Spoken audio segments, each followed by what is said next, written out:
धरती अंबर पवन समुंदर सूरज चंद सितारे एक दी तुन विच गावन वावन राग इलाही सारे सत सुहान सदा मन जाओ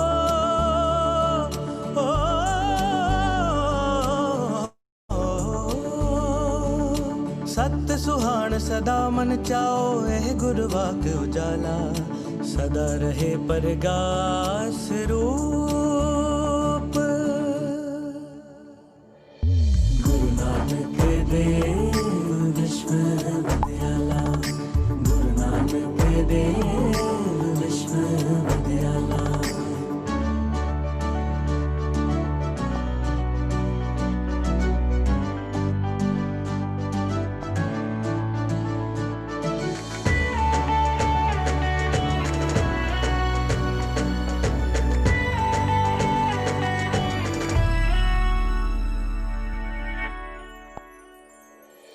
चिंतक सिरजक रसक विनोदी सहज निमर विसमादी निर्मल निरभौ सचदा खोजी विगसे आद जुगादी रोशन हो वंडे रुशनाई रोशन हो वंडे रुशनाई दिखया पावन वाला Guru Nanak Dev विश्वविद्याला Guru Nanak Dev विश्वविद्याला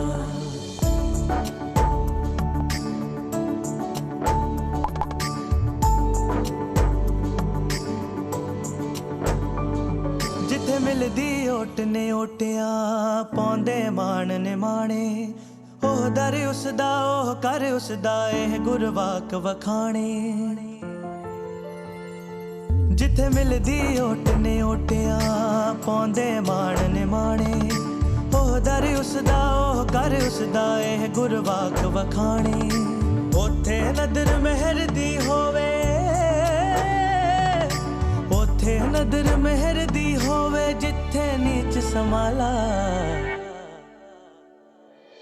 Guru Nanak Dev विश्वविद्याला Guru Nanak Dev विश्वविद्याला Guru Nanak Dev विश्वविद्याला Guru Nanak Dev विश्वविद्याला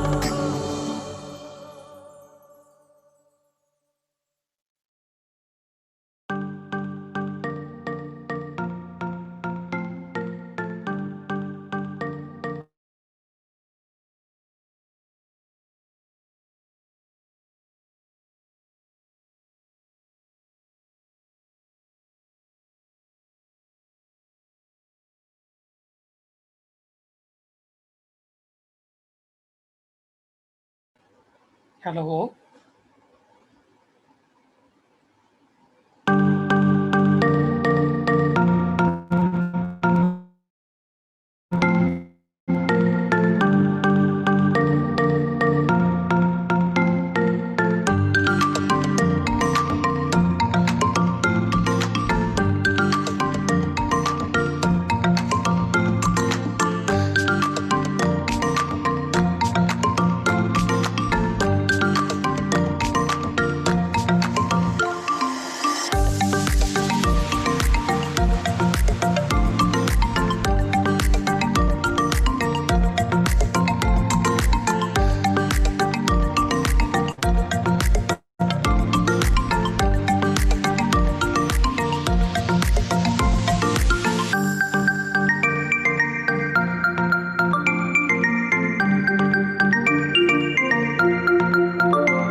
Dharamveer sir, you will have to unmute yourself and see if your audios are working.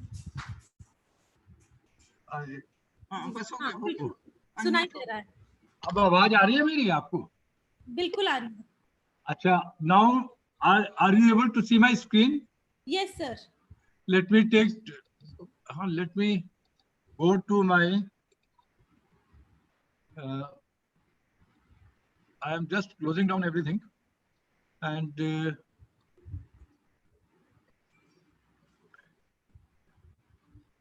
no, are you able to see my screen? And I will go on the full. Hello? नहीं sir, full नहीं आया है. It's not Yeah. Yeah, it's on first slide, but it's not showing the slideshow view. It's not showing the slideshow view. हाँ, आपको slide show करना पड़ेगा. Slides आपकी दिख रही है proper.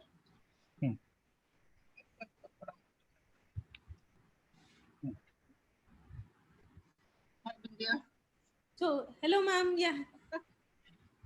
Your videos are off, ma'am. I cannot see you, but I can hear you. मैं कर रही हूँ. जी.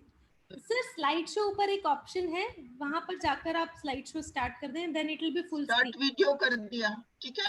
जी जी हाँ, वीडियो अब दिखाई दे रहा है. अच्छा, स्लाइड शो आ गया क्या? स्लाइड शो कर रही हूँ, मैं कर रही हूँ. ठीक है? Yes ma'am. Okay. Yes perfect.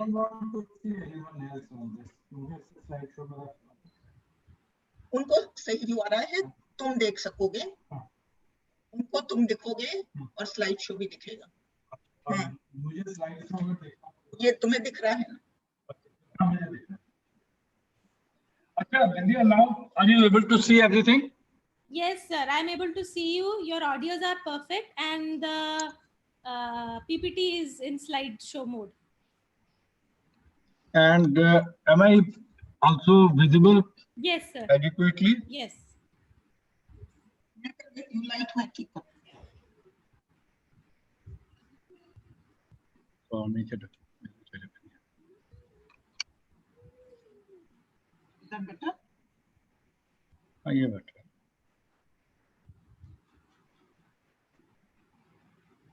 तो ये लाइट कम पड़ रही है आज.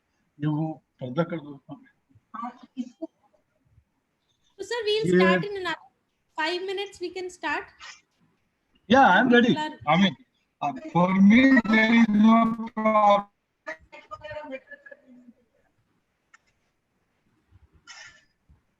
Okay. For me it is perfectly fine. I mean, Okay, sir. you give me a signal when to start. Okay sir. And Thank how you. many participants do you expect? YouTube पे होंगे कुछ, and some people will be in Zoom. I'm not sure exactly how many, because lot of students they registered, and how many will be joining, I am not very sure. हाँ, वो students का तो ऐसा ही होता है. दे register तो कर लेते हैं, देन अगर एक ये दिखाना. हाँ, मैं देखो, I just want to show you the Constitution of India. That was they had produced a few hundred copies, and I was gifted one of them by a trader in Hisar. And this is the handwritten version of the Constitution of India. This is so nice. This is amazing. Abir, do you want to see the Constitution of India? I would like to show it to my son. He would be excited to see. Let me hold it here. This is Constitution of India. See? Calligraphy. Nice. And I will show you the first topic. वो लाना, वो वाला. देखिए, constitution ऐसा था, दिखता था. देखो, कॉन्स्टिट्यूशन. ये देखो. ओके. सर, बिंदिया मैडम को तो पहले बार दिखा दिया आपने. मुझे तो कभी दिखाया नहीं सर. बिंदिया मैडम को आपने पहली बार दिखा दिया. मैं रोजगार में आता हूँ. अरे गप साहब, ये आप ही के वजह से प्रोग्राम हो रहा है. नहीं सर, ये नहीं बात है. आपने देखो छिपा कर रखा था मेरे से. मैंने ये देखो भाई साहब, This is the cover. This is the cover. Yeah. This is a jacket. You know, I was posted in staff for a long time. So once I was chief administrator of marketing board. So I used to go to Mandi. So I left, and then after I retired, I became state election commissioner. So I went to meet my cousin in Hisar. So neighborhood में उनका आरती की दुकान थी. So he came to me, he said, भाई साहब मैं आपको एक चीज दिखाना चाहता हूँ. तो मैंने कहा दिखाइए. तो उन्होंने ये कॉन्स्टिट्यूशन दिखाया मुझे. बोले भाई साहब ये हमारे बच्चे तो इसे फाड़ फूड़ देंगे, अब जो पढ़ने वाले थे वो सब चले गए, तो ये मैं आपको गिफ्ट करना चाहता हूँ. मैंने उसे मना कर दिया. मैंने कहा भाई ये बड़ा वैल्यूएबल डॉक्यूमेंट है, और जो ये कुछ 50-60 जो कॉपीज बनी थी, बोले कि हमारे को ये मिल गई थी बाय सम मींस. एक हिसार के कुछ फ्रीडम फाइटर्स थे, उनकी जानकारी कुछ लोगों से थी. तो फिर उसने कहा साहब हम तो सब अनपढ़ आदमी हैं, आधे पढ़े लिखे हैं, शायद ये आपके काम आ जाए.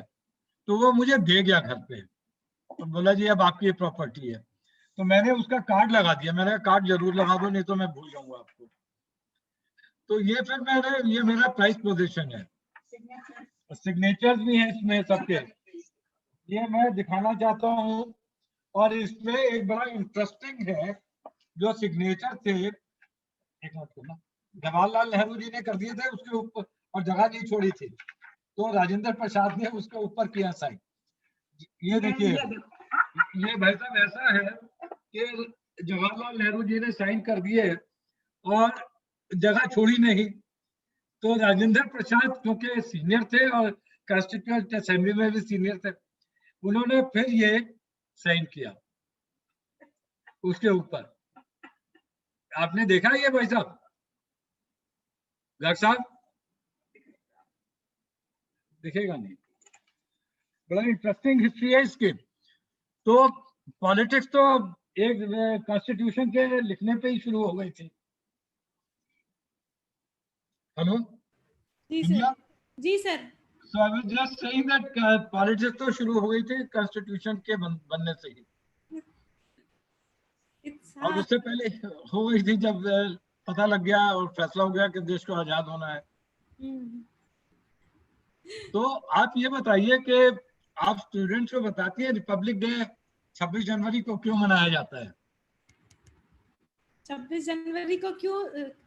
बुक्स में तो यही लिखा होता है कि हमारा कॉन्स्टिट्यूशन उस दिन लागू हुआ था. जी हाँ जी, बिल्कुल बात सही है. और it is a very interesting thing that I want to.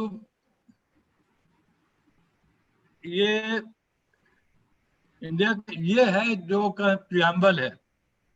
जी आपको दिख रहा है? जी सर. जी. तो आप इंडिया का उन्होंने लिखा हुआ आर्टिकल 1 में, India that is Bharat. Actually इसका नाम जो हिंदी में दिया गया वो भारत दिया गया है शुरू से ही. ओके सर, 2 बज गए. I think we can start. हमारे dean student welfare sir, he is among the audience. Welcome sir. Welcome Hardeep sir. I just saw him.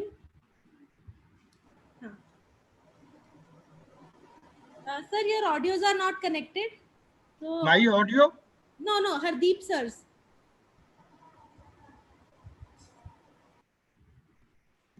आपकी वीडियो तो दिखाई दे रही है बट ऑडियोज नहीं सर दिखाई दे रही. मतलब ऑडियो आप सुनाई नहीं दे रहा आपका. So I think there is some problem. I think Dharamveer sir, we can start. It's already 2. ठीक है. Okay. So very good afternoon to all, and I'm really very much pleased to have Mr. Dharamveer with us for the, you can say, concluding session of this 1 month long lecture series which the Science Club had organized on COVID and its impact. And I'm very happy that he agreed to be a part of this series and conclude this session. We wanted to have a very good speaker for our concluding session. So I'm glad that he agreed to it. Before Sir actually starts with his topic on the government and public governance in India and how it has impacted, how Corona has impacted all these public governance which happens in India. He's going to talk about that in a little while. I just want to briefly introduce Mr. Dharamveer. He's not just an administrative person. I'm very happy that he is related to sciences, and he did his BSc and MSc from IIT in physics honors actually, and he joined IAS in 1973 after doing research in the field of solid state physics at IIT Kanpur for 2 years. So I don't know how that transition happened, but that is something very interesting, sir. He has presently serving as the president of Society of Promotion of Science and Technology India, and our science club has an MOU signed with the society.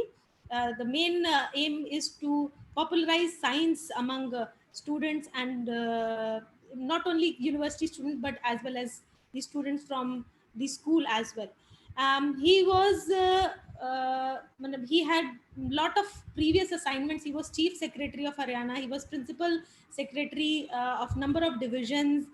He also served as vice chancellor for 2 universities, Haryana Agriculture University and Guru Jambeshwar University. He has been managing director and chairman for a number of agencies and you can say federations. So the list is very long. I would briefly tell about his interest before he can start. His interests are public governance, but of course, and elections, because he has served as an election commissioner. Rural development, education and promotion of science and technology is the field through which I know him. So he has set up this NGO by the name of Society of Promotion of Science and Technology, who is very actively working on promotion of science. So it's an honor to have you, sir, here. Without any further delays, I would like you to start. I would have wanted Dr. Hardeep to say a few words before you could start. Hardeep, sir, you can unmute yourself and then maybe welcome our guest.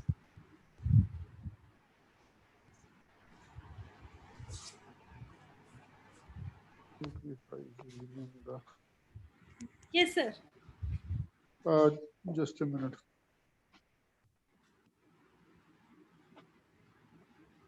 Am I audible? Yes, sir, you're audible. Your video is off. I'm able to hear you. Okay, fine, no problem. So, fine, sir.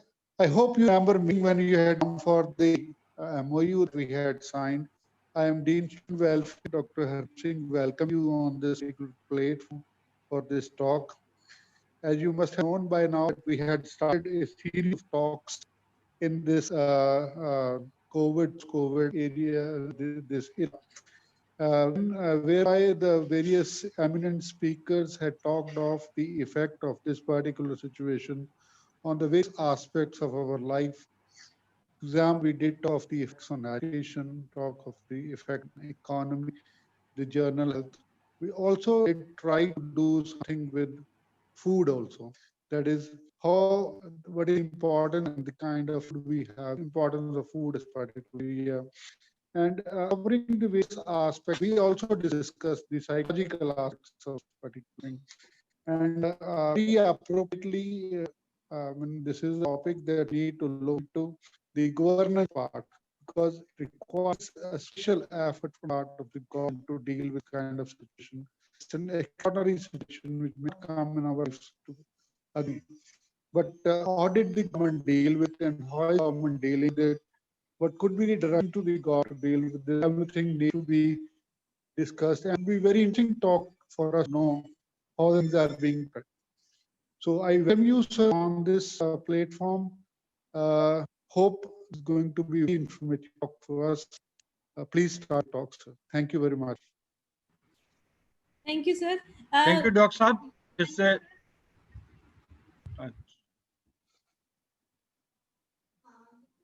Vindhya ji, continue, please. Ji, sir, please, you can, sir, start. When I don't want the audience to. Thanks a lot, sir. Thank you. Thank you, Vindhya ji. Thank you, Dr. Saab. It's indeed a privilege and pleasure to give a Welcome on the platform. presentation. Always welcome. Pleasure to speak about the government and public governance in India and its dimension. Quite often, when I was a student and was part of the general public, I used to criticize the government, and I've worked for more than 40 years and realized that there are compulsions all around to make any small change. But then India is passing through a great time, and for several decades we have been making change, though it may have been very slow. But we have gone, our lives have improved, the quality of life has definitely gone up. So I'll talk about the government and public governance in India. And this word governance is quite often used, and actually this was hardly used in the past.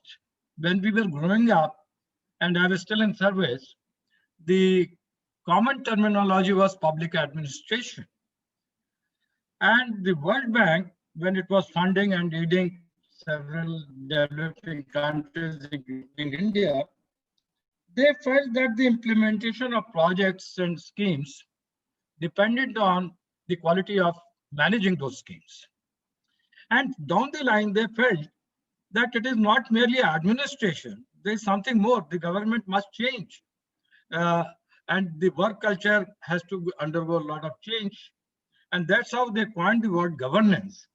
They said governance is the process or combination of processes, systems, which handle the projects. And we must look at those systems. As you know very well, even in your own universities, you have pre-audit system. That is, if you spend, then you go through a pre-audit system. And when you spend money, you also get audited. So these questions have been bogging down even university, even till today.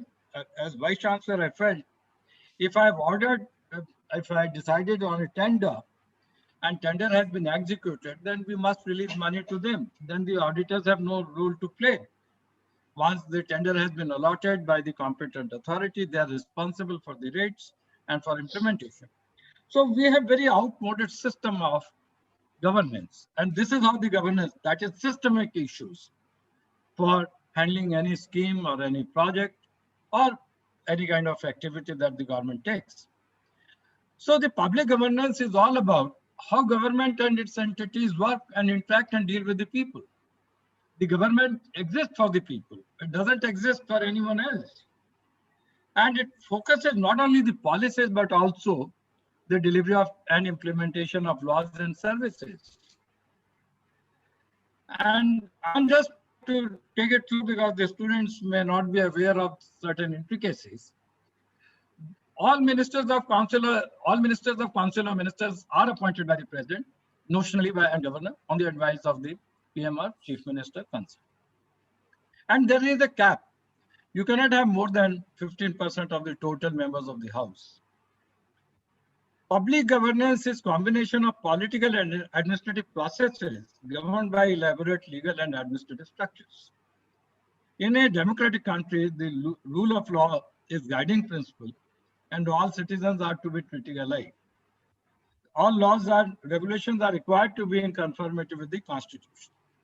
If you look at the preamble of the Constitution, it is some kind of a vision document of the Constitution. We, the people of India, having solemnly resolved to constitute in India sovereign democratic republic and to secure all its citizens justice, liberty, equality, fraternity. So this is the, what I would say, the cornerstone of our Constitution. And I've read it, but what is important is we, the people of having solemnly resolved to constitute India into sovereign socialist secular democratic republic. Socialist word came in later to secure to all its citizens justice, liberty, equality, fraternity. The Article 1 is very interesting. India, that is Bharat, shall be union of states, sovereign, socialist, secular, democratic republic. Socialist word came later. Constitution is fundamental document and preamble lays down the objectives. It also prescribes a framework to achieve them. For students, I may say that there are three wings of democracy, three pillars: legislature, that is parliament, Vidhan Sabha; executive, like us; and judiciary. All laws and rules and regulations are required to be in conformity and compatible with the Constitution. All citizens and organizations are required to work within the framework of Constitution. The fundamental rights. There are 7 fundamental rights enshrined in the Constitution: right to equality, right to freedom, right to education, right against exploitation, right to freedom of religion, cultural and education rights, right to constitutional remedies. The directive principle of state policy is one of the major chapter in the Constitution. They are basically how Constitution can be enforced, how principles laid down there are so fundamental in character, and how they will impact the governance. In fact, the Article 37 says application of the principles contained in this part, that is the chapter on directive principles of state policy. The provisions contained in this part shall not be enforceable by any court, but the principles laid therein, laid down, are nevertheless fundamental in governance of the country, and it shall be the duty of the state to apply these principles in making the laws. If you look at it, the word governance comes in the Constitution. Actually, when I started looking at this lecture, I felt, where does governance fit in? How did this word come in? Why did we not talk about it earlier? So when I went through the Constitution, I got this word, which I marked with a black color: governance of the country. And what is the meaning of governance? What governance is significant in my view? Let me wait for explaining the governance. Let us look at the political setup. Parliamentary form of governance: executive authority is accountable for its decisions and actions to the people through their elected representative. We have quadrifederal structure, 2 houses at the national level, Rajya Sabha, Lok Sabha, well known. All 29 states have legislative assemblies, but 7 of them have also we have Vidhan Sabhas, legislatures, and then 7 of them also have legislative council like Rajya Sabha. Executive power of the Union, that is the Union of India, formally vests in President, but acts on the aid and advice of the Council of Ministers headed by. All orders in Government of India are issued in the seal of President of India, and all in the state's governor. If any transfer is made, they would say governor is placed to make this transfer, or if any sanction is issued, likewise. So let us look at the structure of the governance. Council of Ministers, which is responsible for policies and governance in general. Ministries, department, directorates, constitutional. I'm talking about like a corporate structure. Ministries, departments, and directorates. Ministries are where the minister sits and takes decisions, usually called secretariat. Departments are like Directorate of School Education, Directorate of Industries, headed by a director, and then directorates. Department is like Secretary to the Government of Punjab in Education Department or Industries, and he directly reports to the Minister of his department. Directors are the operational heads in their fields, and they report to the Secretary of the department. There are constitutional bodies which are important, which play a very important role in the governance: central and state election commissions, Union Public Service Commission, state public service commissions, finance commission, etc. Article 323B provides for establishing bodies for other matters. Special provisions on services. Article 311 gives enormous security to a government official.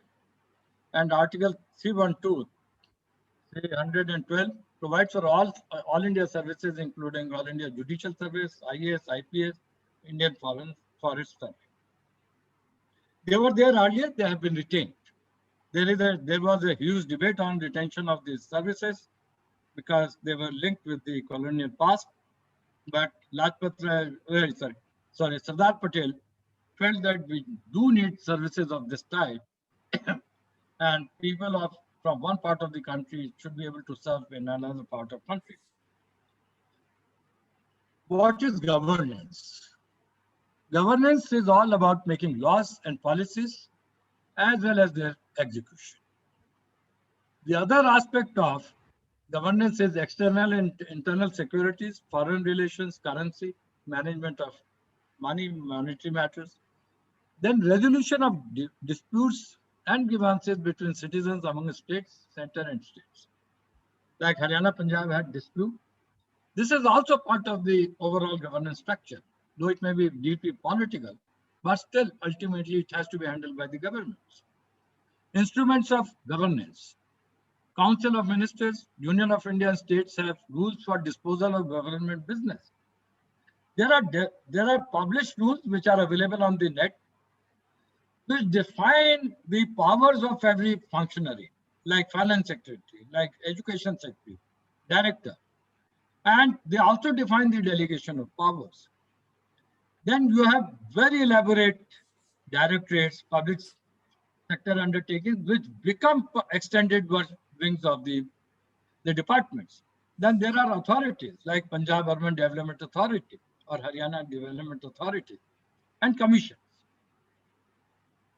Structure of state government, if you look at, it is the governor who is a notional head. He acts at the advice of the Council of Ministers, headed by Chief Minister. Then cabinet is the highest decision-making body in any state, and Council of Ministers are the Government of India. Ministers could be Minister of State and Parliament Secretary. Parliament Secretaries are not member of the Council of Ministers. Chief Secretary is the Secretary of the Council of Ministers. Secretaries, and there are heads of the department. Divisions, there are divisions like Amritsar will be a division, then there will be a district, there will be subdivisions, tehsil and village. Jila Parishads, they do exist in most of the parts of the state. Village has two fundamental and well-known functionary, Patwari and Gram Sachiv. They are the pillars of the public administration. So far as the village is concerned, Patwari still plays one of the key roles in the administration. So far, is a very powerful interface of government and the people. He is very, very important person, more than the Gram Sachiv.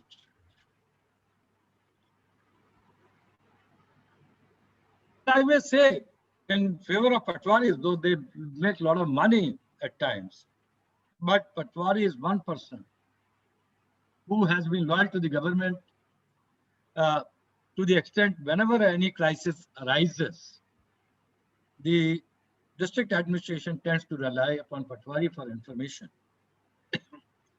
Not that others are not committed, but there has been tradition that Patwaris play a very important role. The Government of India and state governments have notified rules under Article 77.3 of the Constitution to regulate the transaction of government. It is not that government works on whims and fancies.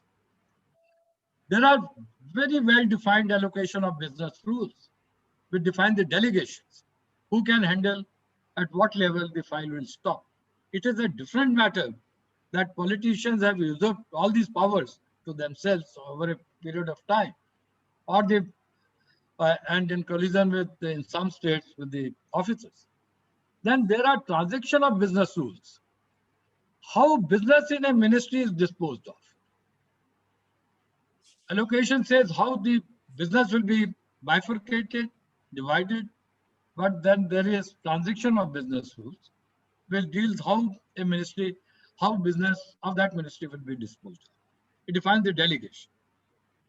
There are also financial rules which specify various authorities in secretariat and directorates. Ministers also have the powers to take decisions of certain nature. Governance and politics are two very, very interrelated domains. Party and power influences policies and their execution. During elections, parties make promises and release manifestos. Appointment of governors on the advice of Prime Minister. Prime Minister or Chief Ministers and ministers control the administrative machinery through various means. Delegation of powers, appointments, promotions, postings, transfers, and disciplinary cases. Government's role in appointment to key positions like chairman and members of commissions, public sector undertakings, vice chancellors, and sometimes the judges of High Court and Supreme. Whenever High Court judge is appointed, it is supposed to, the High Court is supposed to obtain formal concurrence of the state. I've handled many such cases when I was Chief Secretary. So we have to understand that governance and politics are very much interwoven. Politics, when they make promises, they will execute it through the machinery of the government, and they impact the governance in that sense. Various committees of parliament and state legislatures, public accounts committee, there are committees like appointments committee, committees on public undertaking, there are a whole lot of committees, and they're very effective tools. In fact, PSC has been instrumental in bringing about change in the government of India and the state. Then there are the floors. I mean, whenever meeting of Lok Sabha or Rajya or Vidhan Sabha take place, when they are in session, at least 1 hour every day is devoted to question and answers. Then there are debates, cut motions. I mean, anybody can raise any motion. There is a 0 hour during which the cut motion is there. There was a debate about 0 hour recently. The Modi government had done away with 0 hour. So the opposition was saying that this is the 0 hour is traditionally by convention is the time to raise unlisted and emergent issues which members feel are relevant for the country. Then proposals of the government are also there on which debate take place. Then there is a medium of no confidence motion, adjournment motion, cut motion, and call attention motions on emergent situations. Then there are organizations, statutory bodies like Comptroller and Auditor General of India. If you remember that there was a massive controversy when CAG Vinod Rai submitted the report, and it really gave a big, it really created a big problem for the Congress. Then Chief Vigilance Commissioner. Then Right to Information Act was promulgated. You can get any kind of information except for security, and that is also subject to judicial scrutiny. Chief Information Commission and State Information Commission. CIC and SIC, RTI, in my view, have really given the power in the hands of the citizens to seek any information which the government of the state or the center were not willing to part even basic information. Then there are Lok Ayuktas in several states, courts, commissions, regulatory bodies, National Human Rights Commission, Scheduled Caste and Scheduled Tribe Commissions, Women Commission, Chief Competition Commission of India, SABI, Tribe, and then there are courts and media. So I realized that for everyone, the government is under scrutiny from various directions and by different kinds of authorities. What are the functions and duties of a department? Formulation, implementation of policies and programs divided in branches and divisions. Usually 2 entities, secretariat, directorates, or statutory bodies headed by secretaries, secretaries assisted by. So I'm not going into detail. Let us look at number of employees in the country, where every one of us should be concerned. Government is generally the single largest employer in any country. Go to USA, go to any European country, go to China, go to Pakistan, everywhere government is the largest employer. Question is, are we doing overemployment or underemployment? In my view, we are really employing too many people. And our systems are still, despite computer technology is taken over, still we are fairly sluggish. As per census of the employment in the government of India, the employment in the government, GOI carried out in the year 2001 a survey कि हमारे देश में कितने सरकारी मुलाजिम हैं. Government of India का अपना किया. They found that there were 31 lakhs regular employees working, which did not include defense forces. 4 ministries accounted for 91% of the employment. Communication 7.01, home 25.95 because they have CRPF, etc. Defense 12.16, civilian only, not army. Railways 43%. So you look at the dynamics, that how many people are employed in 4 sectors. Women account for 11% and category D 16%. Category D are PNs, etc. Now my question has always been, do we need somebody to serve a glass of water? Nowhere it happens in anywhere in the world, except for select people like governors, etc. I mean, we have to give paper, so I will send it to someone. Be a paper udhar de jao. So D category do not contribute to value addition. In strictly in industrial terms, D category does not contribute any value to anything. Rough estimates suggest total government employees in Government of India and states are 4 crores. Assuming that the family size is 4, 16 crores and about 15% of the country is dependent directly on the government or they serve the government. It's very high. You ask any person. So when I was looking, why do we employ so many people? 4 crores is not, and that is in Government of India and the PSUs. And I'm not taking universities, etc. into account. The figure is not available. But despite all this, let us look at Government of India's performance. We have been able to maintain reasonably good rate of growth. India past and present, I've seen the times when we were not sure we will get food to eat. I remember in 65 war, when with Pakistan, we had very poor situation of food. Lal Bahadur Shastri said, कि Monday को सोमवार को एक खाना आप नहीं खाएंगे. He appealed to the people to give up one day's food because Americans were trying to twist us in favor of Pakistan. And we had done reasonably well in 65 war. So Lal Bahadur Shastri said, कि सोमवार को on Monday's evening, we should skip our food just to make people committed to this issue. And that started the campaign on more vigorous, not that campaign was not already there. We felt that one of the instruments of foreign policies of Russians, or Americans, was food. And food was essential for the survival of the people of India. And that was what Lal Bahadur Shastri said, कि हम सोमवार को खाना नहीं खाएंगे शाम.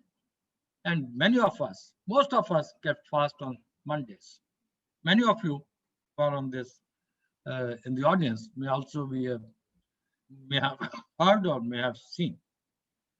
Then we moved from license laws to liberalization of economy. We were producing needles. You'll be surprised कि हम सुई भी बना रहे थे. हम रेडियो भी बना रहे थे, टीवी भी बना रहे थे. We were in the phase of owning all industries through the state, government control. Private enterprise was, whatever existed, was getting wiped out. I remember we were making TVs, we were making cycles, we were making matches भी बना रहे थे, कपड़ा भी बना रहे थे, जो कंपनीज मतलब मैं गवर्नमेंट की बात कर रहा हूँ, मैं please don't misunderstand, I'm in the government, and government was keen to do everything, and people felt it was the right thing to do. I remember in 72, Mrs. Gandhi launched the drive to nationalize, took over all the textile companies which had lost their relevance, and we could not compete with the Japanese at that time, and China has started coming up. A lot of cloth, electronic goods were coming in India, and India were in a position to buy better stuff. We were making radios, we were making TVs. I purchased TV produced by the Electronics Corporation of India, which hardly worked. So from license loss to liberalization was something we should be thankful to P.V. Narasimha Rao and Dr. Manmohan Singh. They combined as these two, brought the radical change the way India thought about. So the industrial production went up, especially in IT and telecom. India's performance in ICT became extremely impressive. Education like IITs, ICER, central universities. Research also went up. Medical services became much more open, and they got widespread. They were there all over the country. There was massive technology development, especially dealing with IT, electronics, and businesses too. Several good institutions of higher learning were established. IITs, AIMS, IIMs, central universities. Not that other universities are not good, I've just mentioned few. Initiatives like bank nationalization. Some people questioned it, but I thought it was relevant at that time. Pradhan Mantri Gramin Sadak Yojana, Right to Information Act. This UID, that is Aadhaar, is really one of the game changer in the public governance. Financial inclusion. Several appointments, especially through UPSC, are very transparent and merit-based. Civil services like us, we got selected on merit, though our performance may have been constrained by other factors. But at least the appointments were fair. Vibrant democracy. We have a very vibrant, more vibrant than USA and European countries. Media, rise of civil society, growing awareness among its citizens about their rights, and judicial activism. Vibrant democracy, credible election management system, and peaceful transition of power. Believe me, I've worked in election for elections and election commission, all put together about 10 years. I can certainly say that election management system is the most credible system in the world. I've seen the US pattern, I've seen the British. I would still say Indians are far ahead in the quality and the integrity of the election systems. Now let us look at, though the data is slightly old, but I can just say, put it, the districts, we have tried to bifurcate districts. I've just given this data.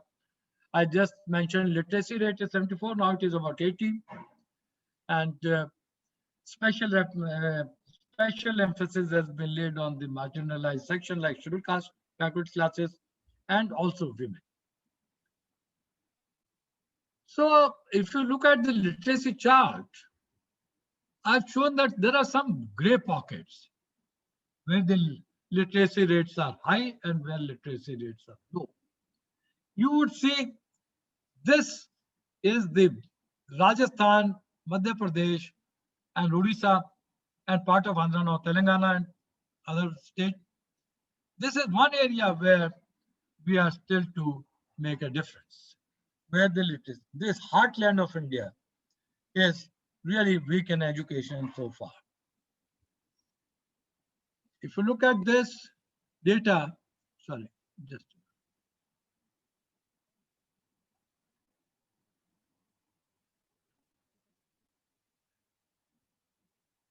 If you look at the literacy rates, you would see 2004 to 2014, Bihar, Haryana has not done well. It has begun to do well now. Gujarat wasn't doing well either. The better performing states were Kerala, Delhi, J&K, Uttarakhand, Himachal, Punjab, Maharashtra, Tamil Nadu, and West Bengal. Now situation has improved. Rajasthan, Jharkhand, Odisha, Chhattisgarh, MP, UP were far behind. So I just given a comparison of the literacy survey that was carried out. I mentioned what are the dimensions of public governance. 33% of Indian population lives in 3 states. UP, as well divided UP, Bihar, West Bengal. They contribute 162 seats out of 543. So 53% of India's population lives in 8 states. They are called Bimaru state. This word Bimaru state was coined by some of the World Bank experts. BI means Bihar, M means Madhya Pradesh, R means Rajasthan, U means UP, O means Odisha. So they engulf Bimaru states. If you go to Planning Commission sometime, they will talk of Bimaru states.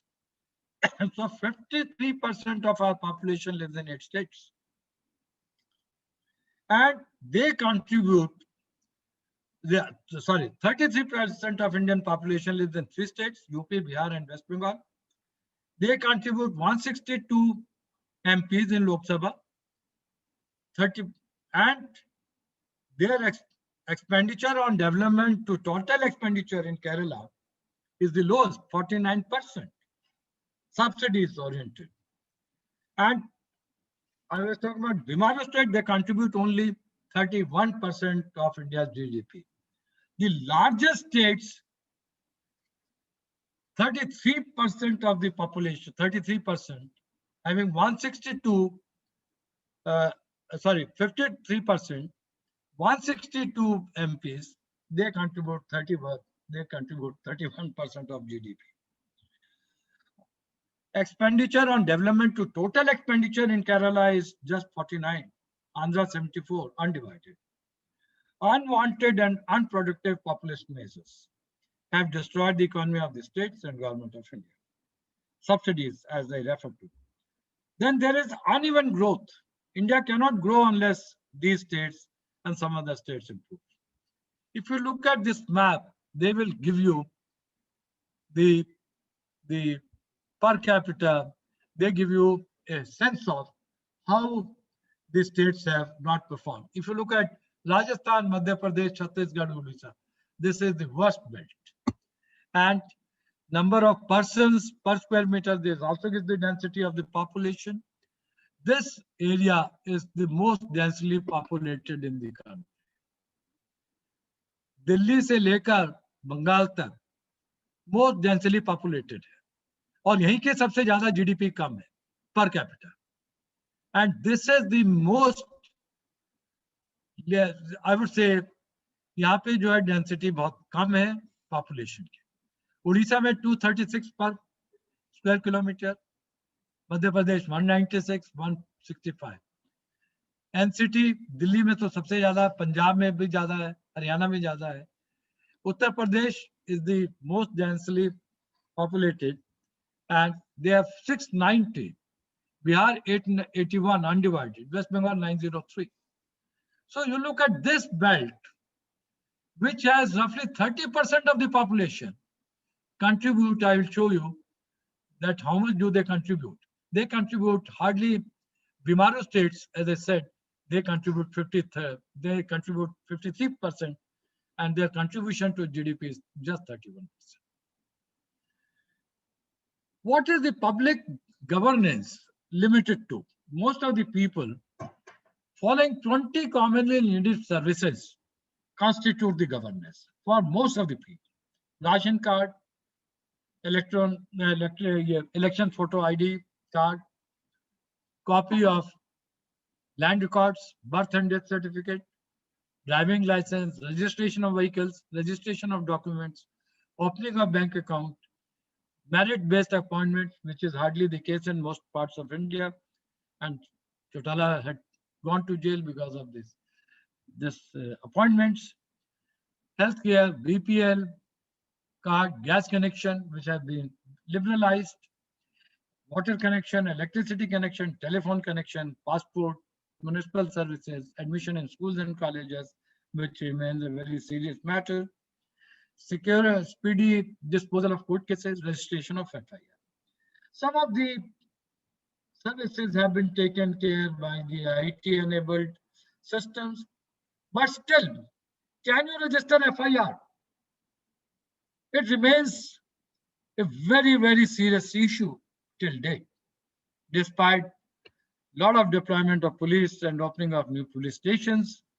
I think for a poor man to register an FIR, or even people like you and me, unless we use our designations and background, it is still very difficult. Speed is the disposal of court cases. I will show you. It remains a distant dream. Admissions in schools and colleges is becoming difficult. Private schools have overtaken the government schools. They have really messed up with the public school system, government school system. Municipal services have improved, but still they need to do a lot. Passport has become very good state. Telephone connection is just at the doorstep whenever you want to get it. Electricity connection is still better, but needs improvement. Water connection, gas connection, BPL card. BPL card is also becoming more and more difficult. Healthcare remains a challenge, becoming expensive, and you must have seen and faced how the public health system is still living in the past so far as systems are concerned. Merit-based appointments, state governments are quite notorious. In most of the state, how come a person from UP cannot get job in Haryana, and Haryana person Hindi speaking cannot get a job in UP or Hindi speaking states? I can go on this because I've dealt with many of these cases. Opening of bank account is very simple. The registration of document, despite computerization, is also we are halfway. The money exchanged, the registration of documents still remains a vexed issue. The registration of vehicles has been improved. Driving license, birth certificate, copy of land records, I think all of them are otherwise fine. Dimension of public governance. We still, as I mentioned, very sorry state of services, delivery of some of the services, and poor accessibility of ministers and the officers. And there are no deadlines and assurance of time-bound services in some cases. Several factors contribute to such a sorry state of affairs. Growing politicization of bureaucracy, politics of recruitment, posting and transfer, poor accountability of government officials, intricate rules and instructions, enormous discretion to employees and ministers, support to employees, officers for obvious reasons, voting on consideration of the merit. Then let me also say RTI had helped. I talked to e-governance has also helped. Several other initiatives have given boost to ICT-based services, and there's a visible impact. A few states have enacted law for time-bound delivery of services. Good beginning, I would say. We still have a long miles to go. Now dimension of, then I was also like to say resolution of disputes through court remains a major issue. Courts are the ultimate arbitrator or decision maker in disputed cases. There are more than 3 crore cases pending in the courts. Supreme Court alone has about 60,000 cases. Nearly 30 lakhs cases are in High Court and 2.6 crores in the subordinate courts. Long drawn systems of appointment of judges at all levels. 229 judges of 8 The 587 in 10 high courts are vacant. And 3,070 out of 17,000 subordinate courts. So we are, I mean, there's a politics which goes on within judiciary and as well as in the government. Both institutions are responsible for the mess of the judiciary. And believe me, I don't want to say I can be recorded. Unless we clean up this system and we put an act in place that, yes, the judges will be appointed in time, people tend to settle their scores. Some of the criminalization of administration starts taking over. If there is a dispute of two landlords over a property, they are not able to settle, quite often the murders take place. And Punjab has also faced this. We have also faced in many other states.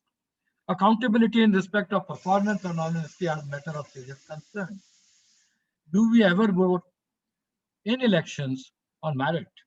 Or do we vote on the basis of caste, creed, sex, or the religion? Legal recourse for common man is out of bound, beyond the means of even well-to-do person like me.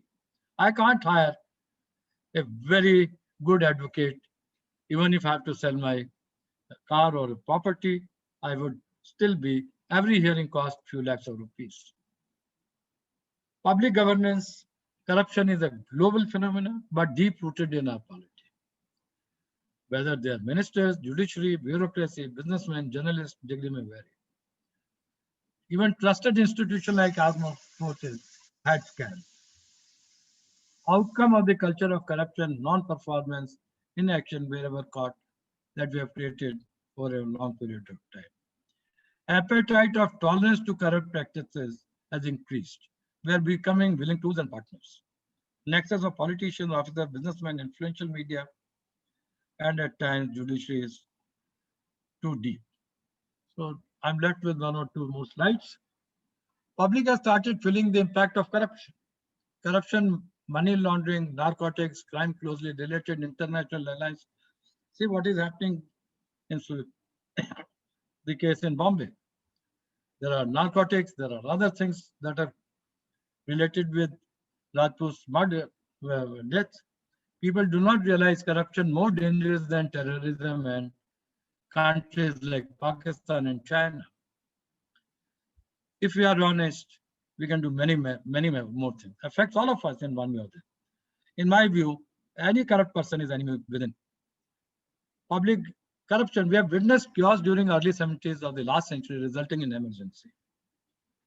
Size of India is too big and people can't be made to travel to state and national capitals for their work. Governance must undergo sea change. We should move towards the center. Opportunities. What are the opportunities before the nation? Growing demand for workforce in the world. We are the youngest country. And this demographic dividend will be there for next 10 years. We will start becoming an aging country. Massive demand for trained persons within India. Demographic dividend I mentioned. It could be dividend or disaster. Massive boost needed for high quality skill-based training of international standards. Hope 2020 NEP will help.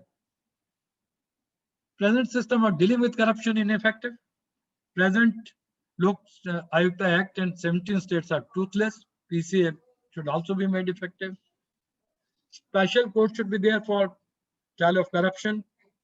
Streamlining and simplification of investigation of corruption. CBI handles all types of cases. Must deal with corruption only. That is what it was set for. Excise, IT, income tax, customs, all of them needs truth and streamlining and scrutiny. Electoral system, role of money and unrealistic limits of expenditure. If I remember, what is the limit of expenditure in MLS? Few lakhs, but it takes few lakhs to conduct one meeting. And we are really not dealing with this issue head-on. Normal expenditure on this election into few crores. get only through dubious means, unaccounted money. And unaccounted money breeds crime, and they may even lead to murders. Role of public, they must keep corruption in mind while voting in any election. Competitive politics, caste and religion that dominate vote banks must somehow educated people like us and otherwise should start campaigning. One of the charge against by me against intelligentsia like us is that they hardly, most of us in many cities don't go and vote, where they don't want to stand in line. Every citizen should become a voter and must vote. Educated and rich don't vote in large numbers. I typically say that Bombay, Colaba, that the main street, owns the country, but do not vote. People in Delhi, the Lutyens Delhi, bureaucrats, politicians, powerful people live, but they hardly go and vote. So every citizen should become voter and must vote. Educated and rich don't vote in large numbers. Enact a law to become a voter mandatory. It should be mandatory to be a voter, whether you vote or not. At least one step forward. Competitive politics, caste and religion dominate our vote bank politics. Can somehow be made to check. I don't think it is possible to do in the present nature of our country, the complexion of our population. Every citizen should become voter and must vote. Educated and don't vote in large number. Enact a law to become a voter. At least you start making a law to become voter mandatorily. In fact, in some countries there is voting is compulsory. Real estate dump yard for black money. I think there should be an exchange for sale and purchase of property, like shares, and registration of real estate agents and property dealers.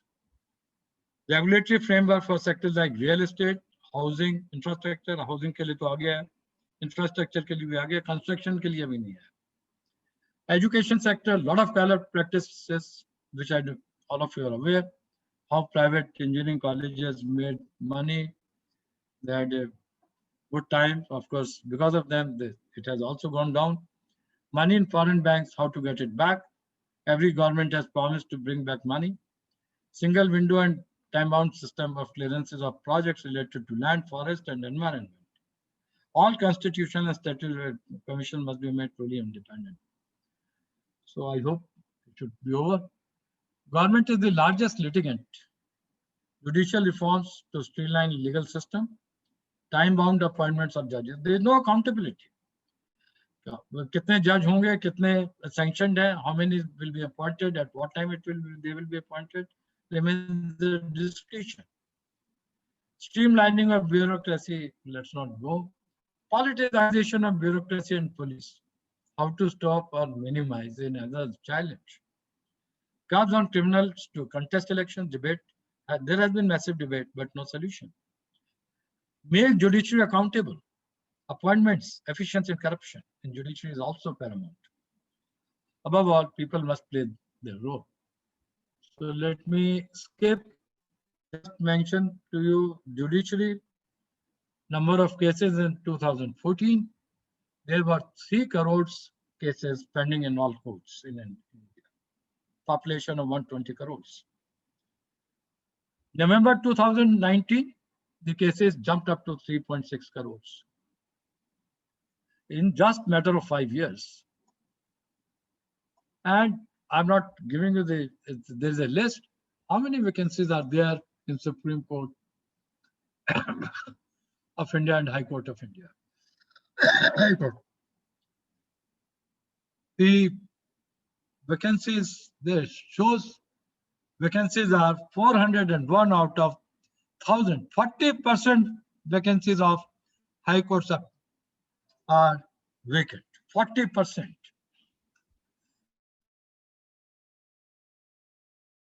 So role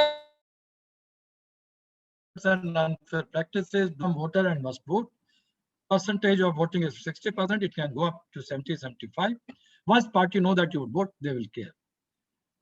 So my last slide is good governance is fundamental right of every citizen, and you must get it. Battle for good governance is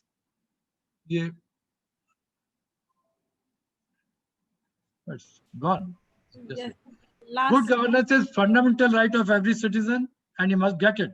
Battle for good governance is second freedom movement. Whatever law system may be, but what matters is how people use it. In some countries, conventions are more sacrosanct than the law. UK is one live example. Let us not forget, people get the government they deserve. Jai Hind. I'd like to invite comments. Thank you, sir. Thank you. I mean, it was a holistic picture of public governance in India, and I agree to most. Yes. आपने constitution नहीं दिखाई. I think our audience would be very much interested. No, I like to. No, I'm sorry. This is the cover, Constitution of India, and this is the book in which I tell you a very interesting story on this. This is. Can you see it? Yes, sir. Yes, sir. We can see it. You can't see it. Maybe if you can stop sharing the screen, I can spotlight your video. So your video will become a little. If you can, yeah. I'll spotlight your video so that everyone can see. Can you see it now? Yes, sir. We can see it. And I will show you some of the brilliant paintings. And it was a pride for people to contribute free of cost. They did not charge any money to make painting. ये दिख नहीं रहा है. दिख रहा है क्या? जी sir दिख रहा है. ये हैंड रिटन है सब कुछ. ये मोहनजोदाड़ो का सिंबल है.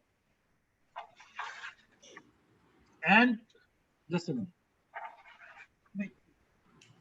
And I will show you the last page.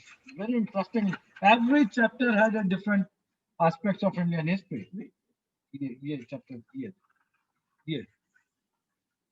Relations between Union and this.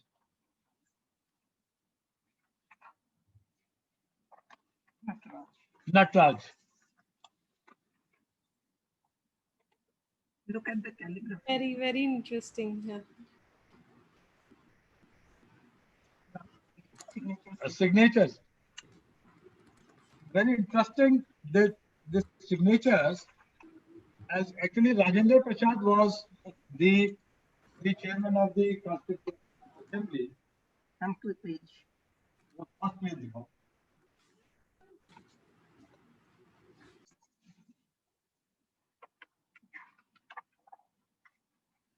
You see, Jawaharlal ji ने साइन कर दिया था और पहले था तो राजेंद्र प्रसाद चेयरमैन को हाँ आपने देखा? दिख रहा है हाँ जी. तो ये मुझे एक हिसार में मैं पोस्टेड था रीजनल कमिश्नर. तो एक साहब व्यापारी थे जिनके बड़े अच्छे कनेक्शन थे. उनको ये किताब हाथ लग गई थी तो मुझे उन्होंने दी थी. वो बुजुर्ग थे, बोले कि हमारे घर में तो व्यापारी लोग हैं, अनपढ़ हैं काफी, तो आप इसे ले जाइए, कम से कम का भी तो इस्तेमाल होगा. तो मैं ये आप जैसे जब लेक्चर होते हैं तो मैं जरूर दिखाता हूँ. This is beautiful.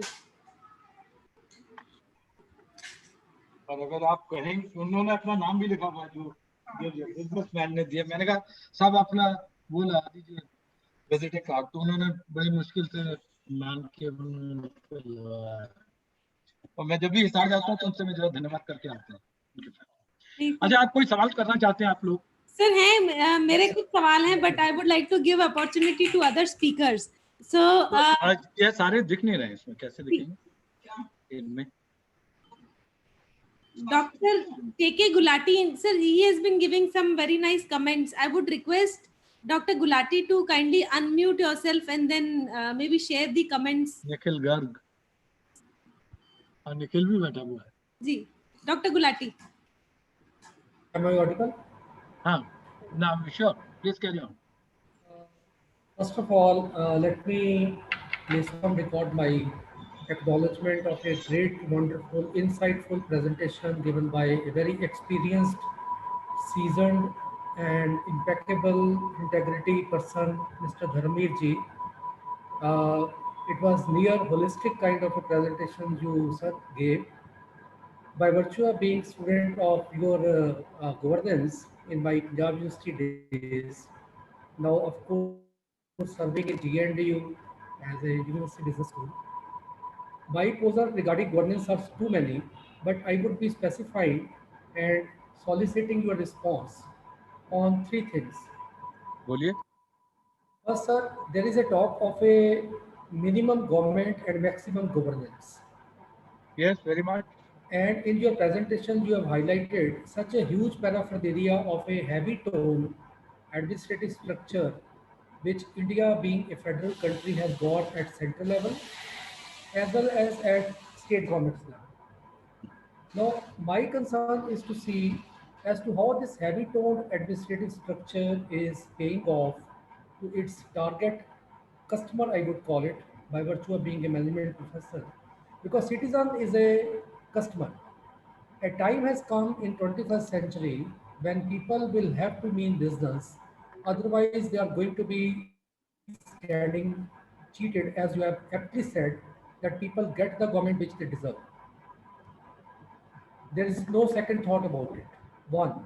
Two, my point is that civil servants need to be sensitized from time to time as societies are changing, concepts are changing, thought systems are changing, expectations of the people are also changing.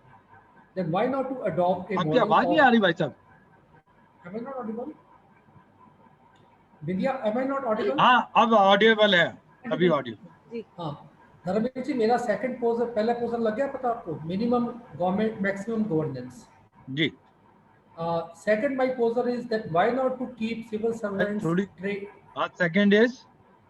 why not to keep civil servants who are perceived to be the steel frame of India and who have been appointed on a very lucrative kind of a fringe benefits and salary and all that, and above that job security, because there is nothing like tenure appointment with them.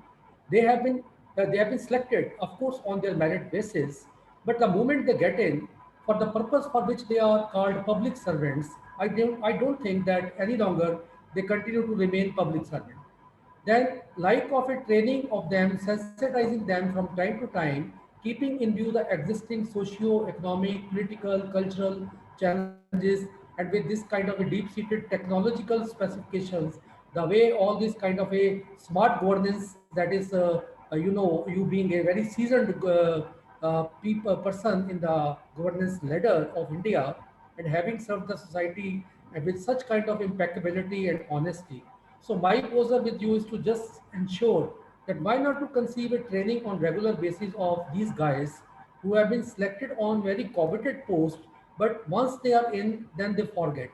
Third poser, sir, for me is then why not to shed this mindset of giving them an reappointment on their superannuation? Because every civil servant is going to be having this kind of a thing in mind that I am to please my political boss because once I superannuate and retire, and they always look forward to the creamy kind of a cushioned kind of a jobs, maybe heading some commission, becoming governor, and that's why it makes them compromise the standards and hence they ignore the service for which they have been appointed as a public servants.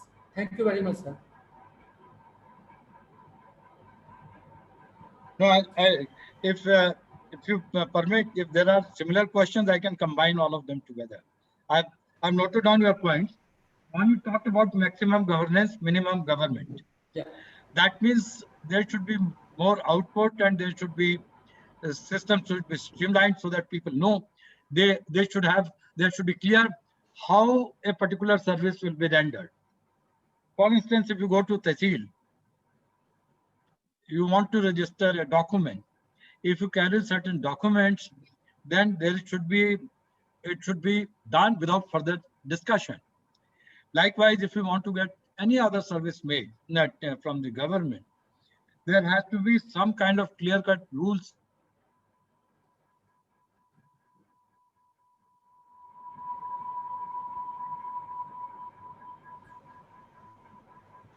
would put it, I would. You're not audible, sir.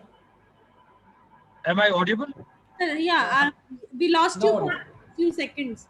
Now Okay. you're audible. Okay. So I'm saying that you are absolutely correct that despite a lot of technology induction in the services, there have been a marked improvement in some services like railway reservation, banking, insurance. Where we have not done very well are in the real estate, the issues related to, let me put it, uh, the real estate and tehsil and tenders in the public works or anywhere. Purchases. These are 4-5 areas where the money is made. The largest,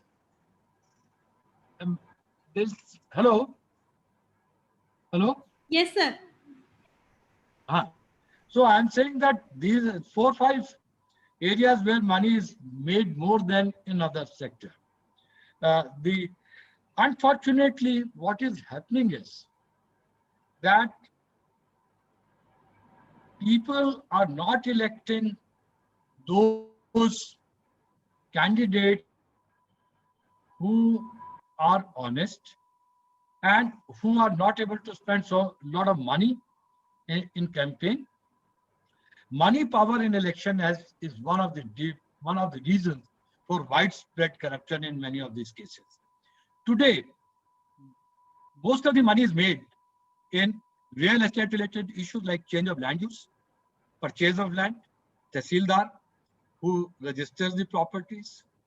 If you look at this, that is one. The mining, as you would have seen in Madhya Pradesh, what happened in many other states.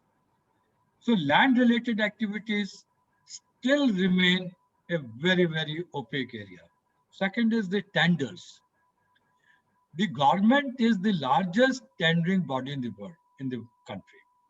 Anyway, PWD, industries, many others. You would look at their tendering. These are another way of making body. Third is, change of land use is one. So all land related.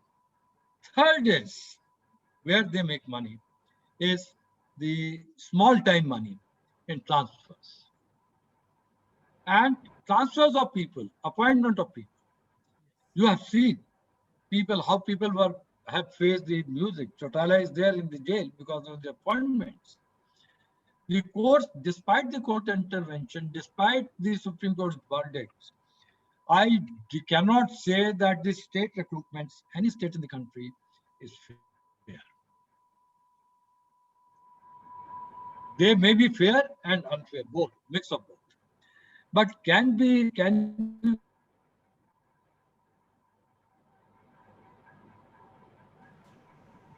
Hello. It's not audible. Yes, I think he is having some connectivity. Some kind of internet issues are there.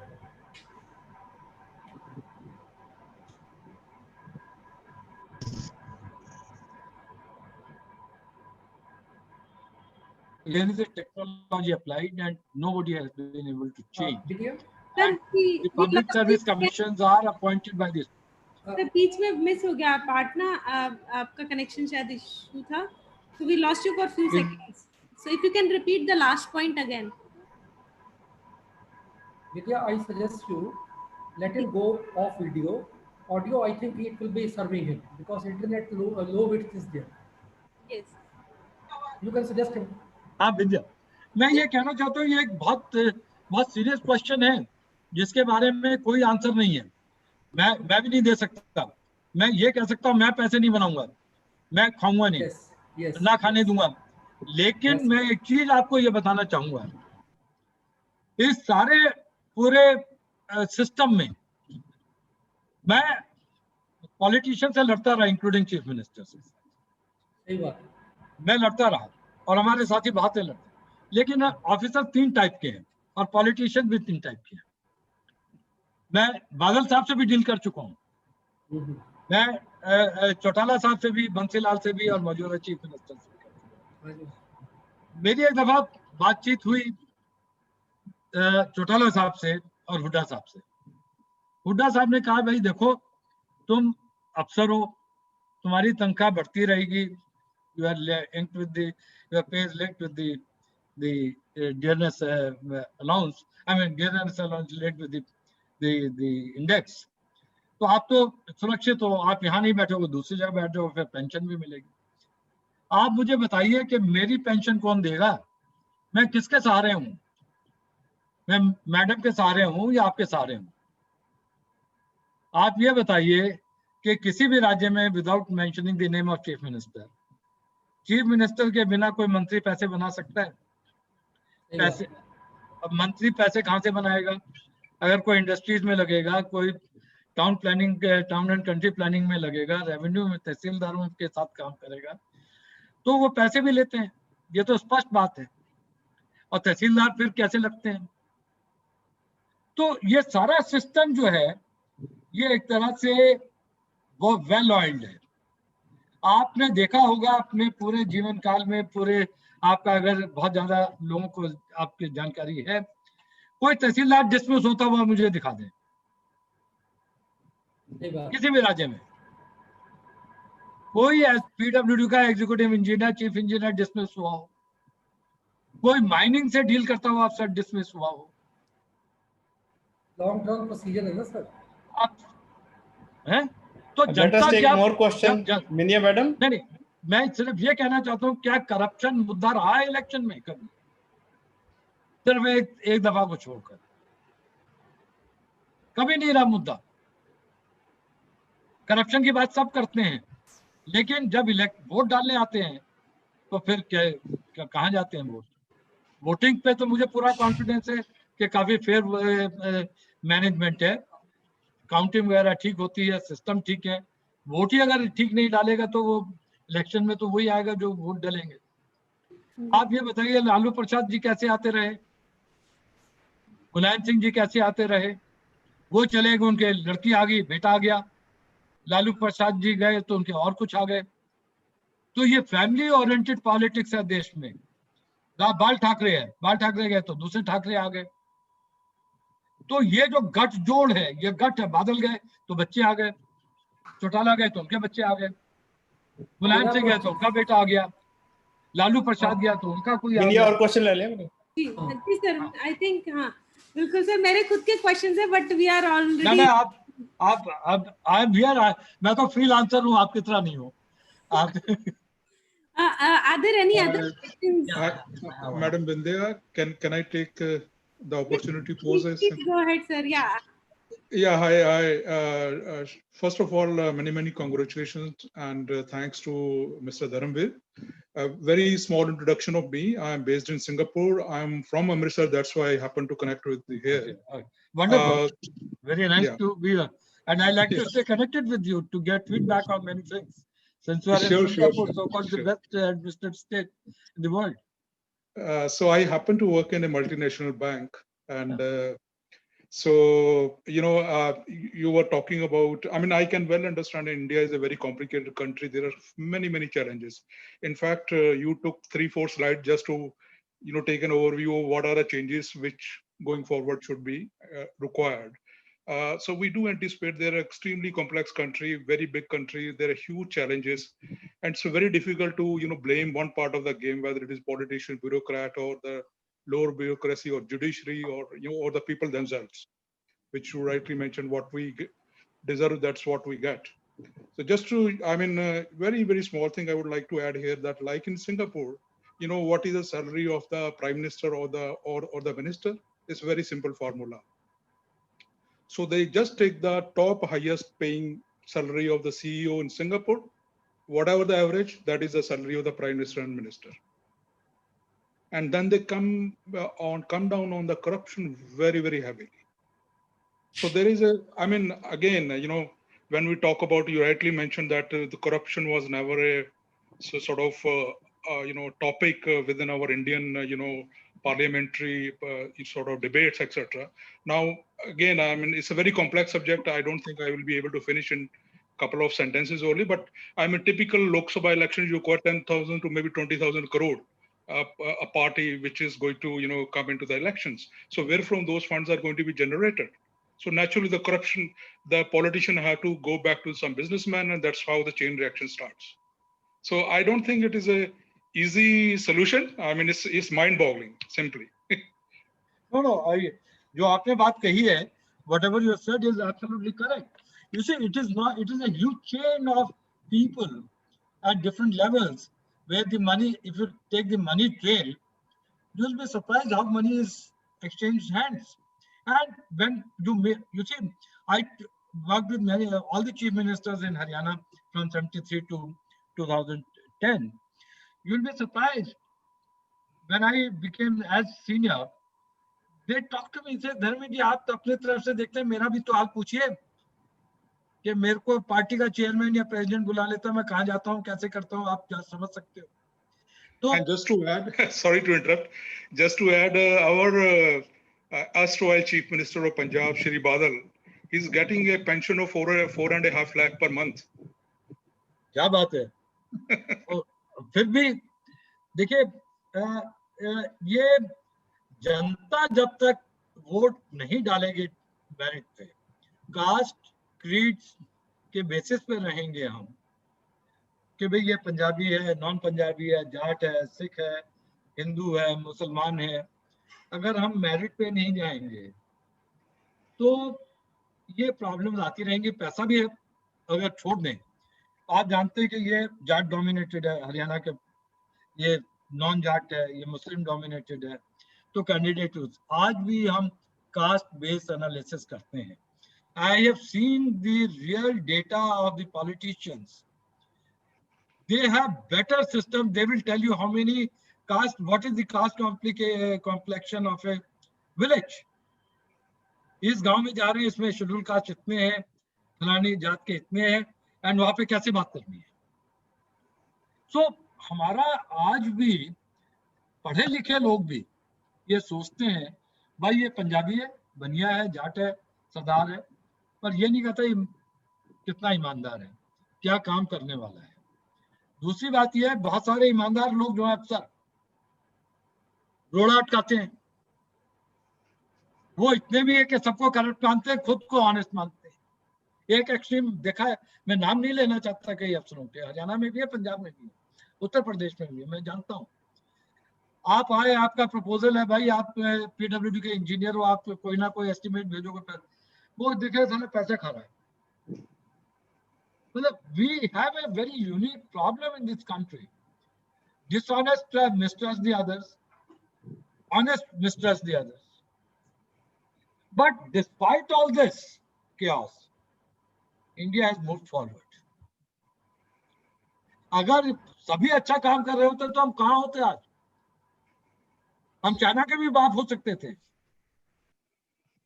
हमने तो वो time देखा है, पाकिस्तान का 62 का, China का. हम बच्चे थे और हमें लगता था कि हमें कोई मार के चला गया, कोई चीज कुछ कर गया. 65 में पहली दफा लाल बहादुर शास्त्री ने कोई स्टैंड लिया, वरना तो हमारा कोई फैक्टर, हमारा तो कोई इमेज ही नहीं था अपने. वी मायूस में थे, मायूसी थी. 71 में पाकिस्तान को डिवाइड किया. मैं सोचता हूँ कि गलत था, सही था, बिल्कुल सही था. पाकिस्तान सुलझने वाला नहीं था शांति से. आज चाइना के साथ हो रहा है. हम चाइना के साथ तब तक लड़ सकेंगे, तब उनको लड़ा सकेंगे कि चाइना को इकोनॉमी से मारना है. देखिए, हम भूल रहे, सबसे बड़ी भूल जवाहरलाल नेहरू की क्या थी? Commanding height of public sector undertakings. हम यहाँ पे सुई भी बना रहे थे सरकार की कंपनियों में, मॉडर्न ब्रेड से डबल-ओटी भी बना रहे थे, टीवी भी बना रहे थे, कारें भी बना रहे थे. चाइना क्या कर रहा था? What was China doing?